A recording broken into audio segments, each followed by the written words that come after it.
The ute, called the pickup in some other countries, is very popular in Australia, and it's used for multiple purposes. Let's look at the details of this upgraded Mazda BT-50 to see what the capabilities are for the tradie, particularly in the tray and the back, but also for general purpose, because a lot of these are bought for the family to use for both carrying people and goods.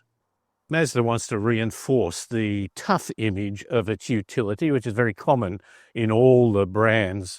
But in this case, I think it is perhaps a little less of the square and aggressive look that some of the others, such as the Ford Ranger, are really pitching at. This looks a little bit more like a car design that's grown up rather than a truck design that's grown down to a ute. They talk about a very strong grille, but look at the fairly smooth lines around here, which is quite typical of Mazda cars.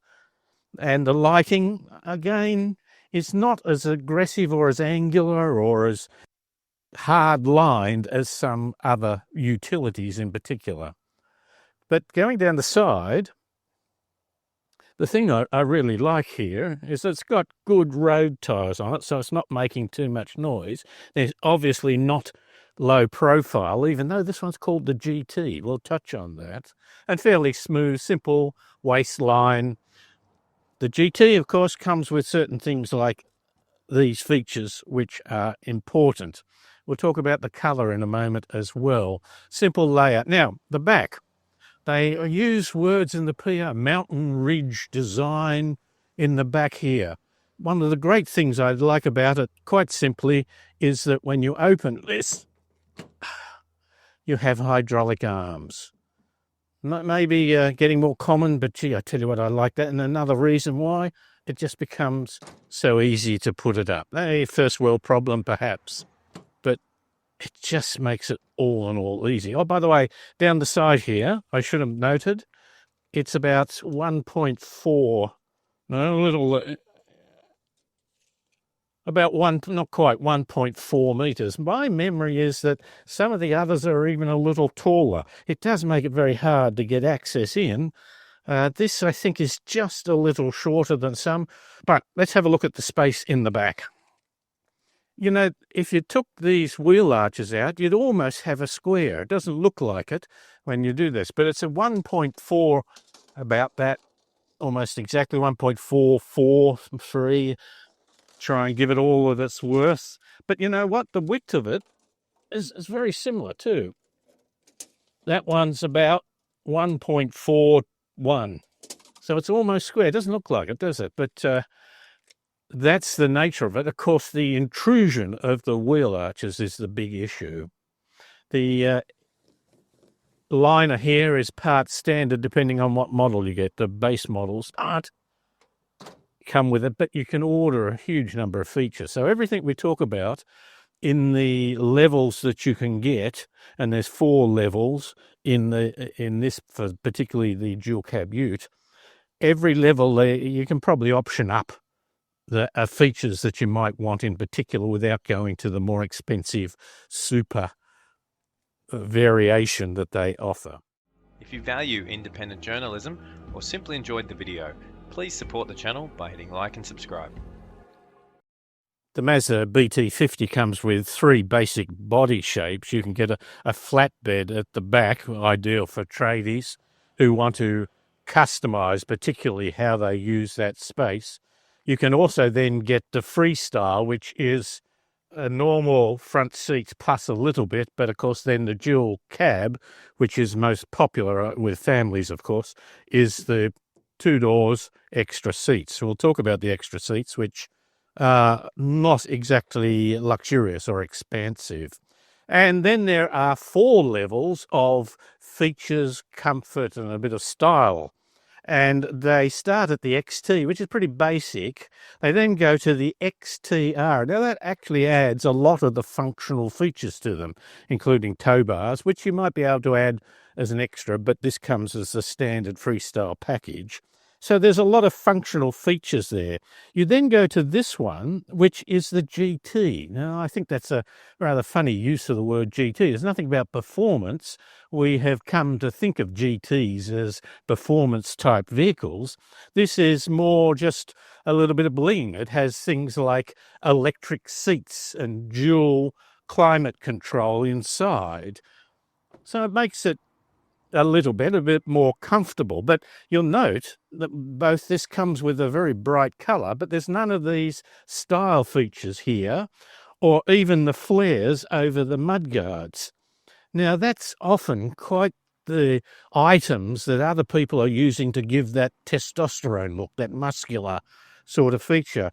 Mazda seems to be giving you quite a way up the range to remain almost a little bit more not conservative, but not as outwardly masculine as some other vehicles. That was the GT we talked about here. Then there is the SP, and that's just bling. There's a lot of little features of cloth black coloured features on the rear vision mirrors and so on. It's very little to do with the actual performance of the vehicle and much more to do with how you feel when getting into it and driving it. And it does allow for some space in the back, not too much, otherwise you compromise this.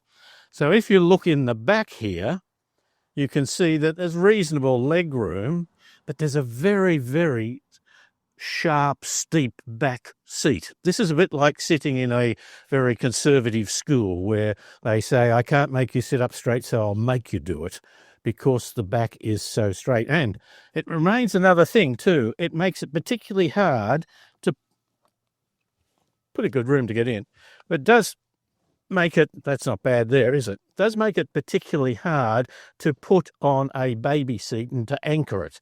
You've got to lower it down, you don't have much room. It's not really the sort of car where you take a baby seat in and out and maybe use it only occasionally. You really want to set it up and not worry about it. Headroom's pretty good, but not huge. I mentioned that the GT has a couple of features, including electric seats, leather seats, and a bit of comfort, which is, as I say, not, well, in a way it is to do with grand touring, because grand touring isn't necessarily trying to win at Bathurst. It is about being able to travel in the countryside between your urban residence and your country residence, perhaps Airbnb, tent. That's the way that it's meant to be. Now, let's have a look at the engine. You can get two engines with the BT-50. One is a 1.9 and this is a 3-litre diesel. Now, you notice it doesn't have hydraulics, and so this becomes a two-man exercise to get it going in the beginning, and so you have to lower it down. But then again, in most cases, they don't want you to do much under here anyway. 3-litre turbo diesel, 450 Newton meters. That's not bad. That's some good pulling power. The kilowatts is more the sprinting feel for a car. The Newton meters, the torque, is more the sort of low down pulling power. It's not going to perform greatly. It's not one to chuck wheelies in, which might be to the detriment of some people who think what a ute should be. But overall, it's pretty good. The only thing about it is it's rated at about 9.8 litres per 100 in the urban area. And we weren't getting that. We were getting nearer 11. 11 was typically it. I've got to say, for a diesel engine, by the way, and I think in the rural, it's around the 6 and a bit, and so averages out about 8 or 2. For diesel, that's quite a lot. And rated the same for 2 or 4-wheel drive. This is a 4-wheel drive, and you can select what you want, but you can get the base model in just 2-wheel drive as well. 6-speed automatic gearbox. Electric seats, which I love, but I can put it way down, which goes for a head height of what's that, couple of two inches or so, and that's pretty good. Most of my friends' height, an extra height, comes in the legs, not necessarily a huge amount of room for that. given that it's a utility and you don't want to compromise the room in the back just for the luxury of the driver. But overall, I think there's quite enough, and as I say, including the headroom as well. Sitting in the car, it's really quite simple in its layout, particularly on the steering wheel. The thing that I notice is this particular relatively small screen, 9 inches, maybe not quite. And the fact about it is it seems a bit of a tack on, doesn't it? It seems like, well, let's whack this on the front here. It doesn't get into the design of the car at all. And one of the things you've got to watch is it's got a different interface. Look at it. So it's not got room really for the standard vehicle, climate, media, navigation types of schematics and graphics to link to you. So once you get into it, you can start doing it. There's the electrical, passive entry, light, wiper. Actually, you know what?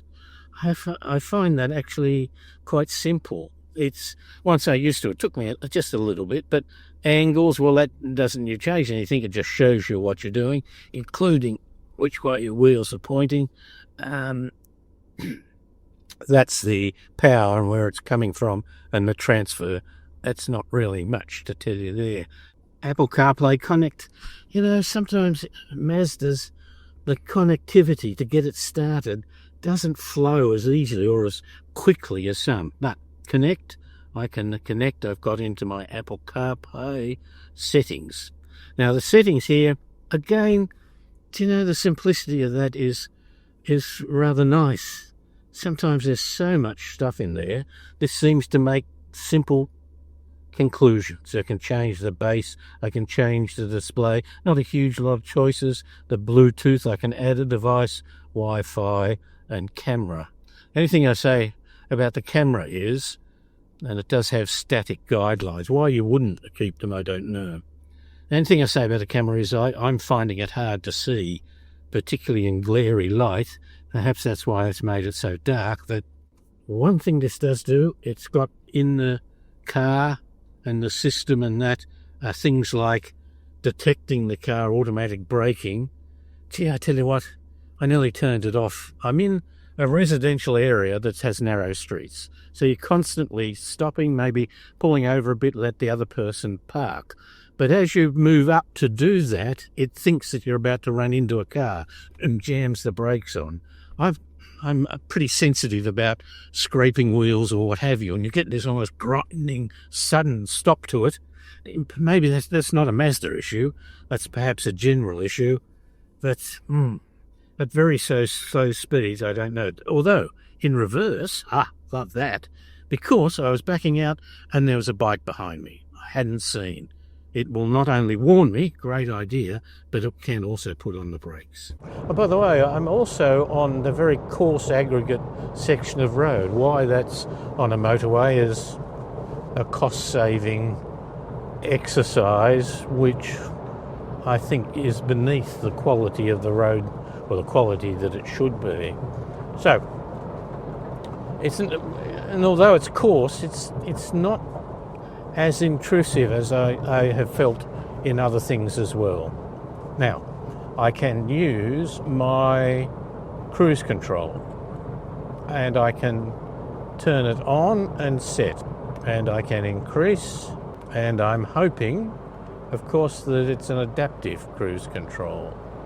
It must be, because it's got a little sign here that allows me to adjust the distance it's going to set to the vehicle in front of me. By the way, I'm back onto a smooth road here, and it's really not uncomfortable to drive the car. I don't feel like I'm lumbering along. It's certainly, possibly again, the most intrusive thing is the sound of the engine. I just went from the smooth to the coarser sandpaper type of road, and yes, I noticed it more then. Like any car though, it just does highlight the difference between a smooth surface and the surface where they've laid tar and rolled aggregate into it. what my colleague calls a sandpaper road. Now, can I do the... Oh, okay. I've now got the lane keep assist on, and doing a fairly straight road, so I can't tell much. I've got the lane keep assist on. I don't think it's really anything I want to depend on. I'm certainly... Well, it's got a little steering wheel, so maybe it's not lane keep assist. Although it may be turning it on and off. This is a very, very simple system if one's there at all. It's the great difficulty of learning a car when you can't sit quietly in the driveway and go through all the features, that you actually have to come out and test them. There's a clear indication here on the dashboard that if I've got two green lines down where the markings are, then I'm on lane keep assist. See, that's interesting. It just cancelled it. Now, that's when perhaps I wasn't giving enough of an indication that I'm here and not asleep or dead. Oh, now it's back again. No, it cancelled it possibly because there were different lane markings as I went on an off-ramp. Okay, I pressed the button just quickly, and now the electronic lane keep is working. With a payload for the GT of just under 1,000 kilograms, you're still going to have fairly taut suspension, and someone who sat in the back as we went over a few speed humps found it quite intrusive into their comfort levels. It's got that diesel roar to it. I have a colleague that loves that sound. It's not one that I really want to be pushing the limits around the urban area too much, both for the noise for me but the noise for outside as well. I just find it, though, certainly sitting in the front here, quite comfortable, quite easy to drive. I wasn't over-conscious about the noise when I started driving it. I mean, the road noise. I think that might have a fair amount to do with the not low-profile tyres. I hear the engine more than I would in a typical passenger car or SUV.